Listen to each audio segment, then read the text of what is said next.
The Convert Entity command is one of the most powerful commands inside of SOLIDWORKS.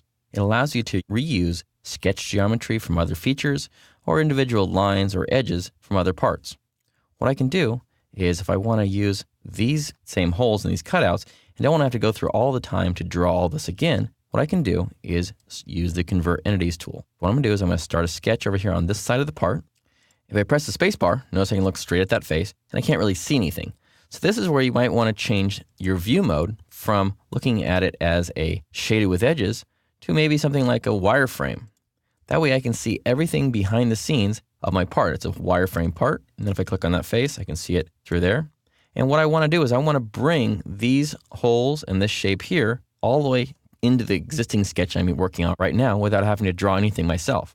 So let's go ahead and do that. Let's click on this circle here, hold down Control, pick this circle here, that one, and go ahead and choose these edges here as well.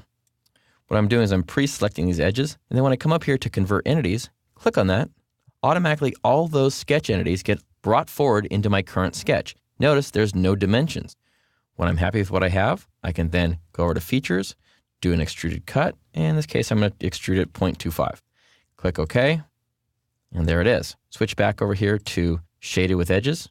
And you can see I now have that cut on the top side of my part, which matches the one on the bottom of my part, but it's really not the same because this one here, I extruded quite a bit deeper than the one I did up here, but you're using the same sketch geometry either way. You can bring some of the geometry over, or none of it at all, or just a portion of it, doesn't really matter.